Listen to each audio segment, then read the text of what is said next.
എന്നോടൊപ്പം ഒരു അതിഥി കൂടിയുണ്ട്. അദ്ദേഹം തൃശ്ശൂരിൻ്റെ MP ആണ്, കേന്ദ്രമന്ത്രിയാണ്, അതുപോലെ തന്നെ ഒരു കലാകാരനാണ്. അപ്പോൾ ആ കലാകാരൻ എന്നുള്ള നിലയ്ക്ക് അദ്ദേഹത്തിന് കലോത്സവവുമായി ബന്ധപ്പെട്ട് ഒരുപാട് വിശേഷങ്ങൾ പങ്കുവയ്ക്കാനുണ്ടാവും. സുരേഷേട്ടാ, മാതൃഭൂമി ന്യൂസിലേക്ക് സ്വാഗതം.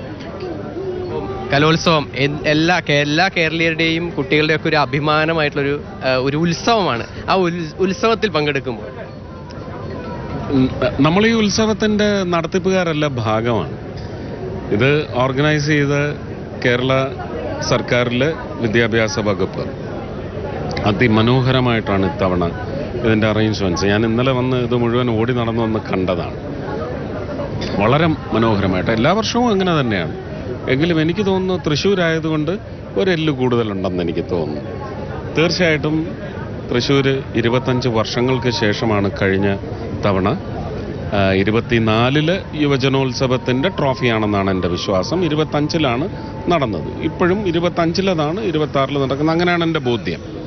അപ്പോൾ 64 വേദിയാവുന്നത് തൃശ്ശൂരായത് അതിനൊക്കെ ഒരു കാരണവുമാണ്.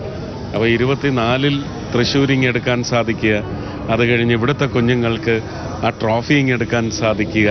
ഇത്തവണ ഞാൻ ആശംസിക്കും, പക്ഷേ 14 ജില്ലകളെയും ഞാൻ ആശംസിക്കണം. ഒരു ഉത്തരവാദിത്വമുള്ള പൗരൻ എന്ന നിലയ്ക്ക് എല്ലാ കുഞ്ഞുങ്ങളും എൻ്റെ മക്കളെ പോലെ തന്നെയാണ്. അപ്പോൾ ആ വേർതിരിവ് എനിക്ക് അതിനകത്ത് കാണിക്കാനാകത്തില്ല. പക്ഷേ മാറ്റുരച്ച് നിശ്ചയിച്ച് വരുന്നത് ആരായാലും നമ്മൾ കണ്ണീരോടെ സ്വീകരിച്ചാലും ആ കണ്ണീരെന്ന് പറയുന്നത് ആനന്ദാശ്രുക്കളായിരിക്കും, അല്ലേ? അതിനകത്ത് കലഹം ഒക്കെ ആവാം, പക്ഷെ ആ കലഹത്തിൽ സ്ഫുടം ചെയ്യലാണ് നടക്കേണ്ടത്. അതിൽ നിന്ന് മാറ്റുകൂട്ടി നമ്മുടെ മനസ്ഥിതിയും മനസ്സുമൊക്കെ ഉരുത്തിരിഞ്ഞ് വരണം. അഭിനേതാവ് എന്ന നിലയിൽ അതുപോലെ തന്നെ അത്യാവശ്യം പാട്ടും പാടും. അപ്പോൾ ഈ കലോത്സവ ഓർമ്മകൾ അതെന്തെങ്കിലും ഉണ്ടോ? അതായത് പങ്കെടുത്തില്ല, ഞാനത് കണ്ടിട്ടേ ഇല്ല. കാണുന്നത് സിനിമാ നടനായതിനു ശേഷം ഇവിടെ പോയിട്ടാണ്. അതുപോലെ തന്നെ കോളേജിൽ പഠിക്കുന്ന സമയത്ത് യൂണിവേഴ്സിറ്റി കലോത്സവം പങ്കെടുത്തിട്ടില്ല. കാരണം നല്ല അന്തർമുഖനായിരുന്നു. കുട്ടികളിങ്ങനെ ആഘോഷിക്കുമ്പോൾ എപ്പോഴെങ്കിലും തോന്നിയിട്ടുണ്ടോ അയ്യോ എനിക്കിത് മിസ്സായി പോയി?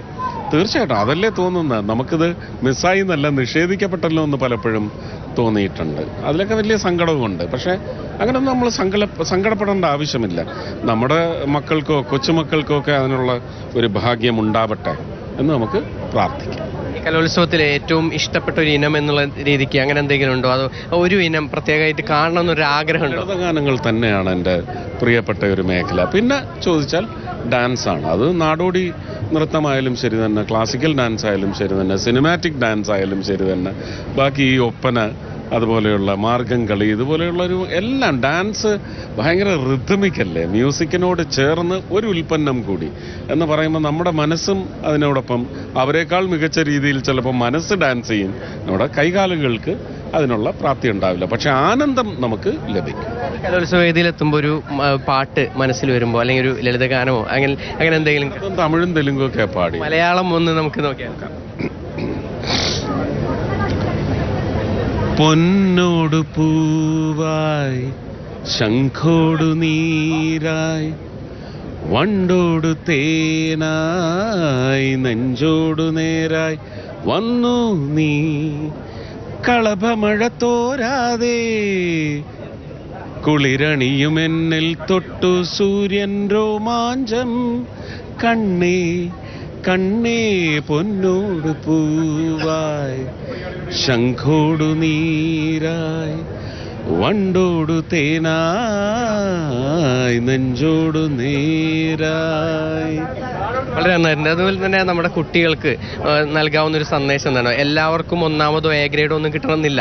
അപ്പോൾ ആ കുട്ടികളോട് പറയാനുള്ളത് അല്ല, ഇവിടെ മാറ്റുരയ്ക്കൽ മാത്രമാണ് നടക്കുന്നത്. ഒരാളെ കീഴ്പ്പെടുത്തിക്കൊണ്ടല്ല ജയിക്കുന്നത്. മികവ് നമ്മൾ പൊന്തിച്ചെടുക്കുന്നു, അത് സമ്മാനിതമാകുന്നു, അത്രയേ ഉള്ളൂ. എന്ന് വെച്ച് ബാക്കിയെല്ലാം മോശമായി എന്ന് പറയുന്ന ഒരു ഗ്രഡേഷൻ, അതിനുള്ള ഒരു പ്രോസസ്സ് ഇവിടെ ഇല്ല. അപ്പം എല്ലാവരും തുല്യർ, അതിൽ മികച്ചത് എന്ന് മാത്രമേ കണ്ടെത്തിയിട്ടുള്ളൂ. എല്ലാവർക്കും ഇത് ഞാൻ എല്ലായിടത്തും പറഞ്ഞതുപോലെ ഒരു ലിറ്റ്മസ് ടെസ്റ്റാണ്. നിങ്ങൾക്കൊരു വലിയ ഓപ്പർച്യൂണിറ്റിയാണ് കിട്ടിയിരിക്കുന്നത്. അത് തന്നെയാണ് ഏറ്റവും വലിയ അവാർഡ്, അത് തന്നെയാണ് ഏറ്റവും വലിയ ട്രോഫി. ചേട്ടോട് വന്നപ്പോൾ ഈ ചെണ്ടയോട് ഒരു കൗതുകം തോന്നി, 2 കൊട്ടൊക്കെ കൊട്ടുന്നു. എനിക്കിത് തന്നിട്ടുണ്ട് നമ്മുടെ, എനിക്ക് തോന്നുന്നു കുട്ടന്മാരാറാണെന്ന് തോന്നുന്നു പണ്ട് തന്നിട്ടുള്ളത്. അത് TN പ്രതാപനാണ് എനിക്ക് വീട്ടിലെത്തിച്ചു തന്നത്. അതുകൊണ്ട് എനിക്ക് ഇഷ്ടമൊക്കെയാണ്. കൊട്ടി നോക്കാറുണ്ടോ? പറമ്പിൽ ഇല്ല, നമുക്ക് വശമില്ലാത്തത് നമ്മൾ തൊടാൻ പാടില്ല. ഒറ്റ കാര്യം കൂടി, ഈ കലോത്സവങ്ങൾ രാഷ്ട്രീയം കലരുന്നു എന്നുള്ളൊരു തോന്നൽ എപ്പോഴെങ്കിലും ഇത്തവണ ഇപ്പോൾ കുറച്ച് നാളുകളായി തോന്നിയിട്ടുണ്ട്? ഇല്ല, അതൊക്കെ ഇതൊന്നും ആരും ശ്രദ്ധിക്കുന്ന പോലുമില്ല. അവിടുന്ന് ഇരുന്ന കുട്ടികൾ ആരെങ്കിലും അത് ശ്രദ്ധിച്ചോ? ഇല്ല. അവരിങ്ങനെ എന്തോ അല്ലെങ്കിൽ സൗഹൃദം പണിയുക, സൗഹൃദം പുതുക്കുക, അല്ലേ, ഊട്ടിയുറപ്പിക്കുക, ഇതൊക്കെയാണ് അവിടെ ചെയ്തുകൊണ്ടിരുന്നത്. ഇതാരും ശ്രദ്ധിക്കാൻ പോകുന്നില്ല. അവരെ സംബന്ധിക്കുന്ന വിഷയങ്ങൾ പറഞ്ഞാൽ മാത്രമേ അവർ ശ്രദ്ധിക്കൂ. അവരുടെ ഒന്നും മനസ്സിലേക്ക് ഇത് കയറാതിരിക്കട്ടെ. ഏതെങ്കിലും ഒരു കാലഘട്ടം ഇപ്പോഴും ഉണ്ടെന്ന് ധരിപ്പിച്ച് മാത്രം ഈ രാഷ്ട്രീയ ഭിക്ഷാന്തേഹികളായി മാറരുത്. അതല്ല നവ രാഷ്ട്രീയ ഭാരതം. അപ്പം ഇന്നിപ്പോൾ കലോത്സവം തുടങ്ങിയിരിക്കുകയാണ്. ഇനി ഇവിടെ നിന്ന് കത്തിക്കേറുകയാണ്, കൊട്ടിക്കേറുകയാണ് അല്ലേ? തീർച്ചയായും. എന്തായാലും സുരേഷ് ഗോപിയാണ് നമ്മളോടൊപ്പം ചേർന്നത്, കേന്ദ്രമന്ത്രി. അദ്ദേഹം വളരെയധികം സന്തോഷത്തിലാണ് ഈ ഒരു കലോത്സവ വേദിയിലേക്ക് എത്തുന്ന ഒരു സമയത്ത്.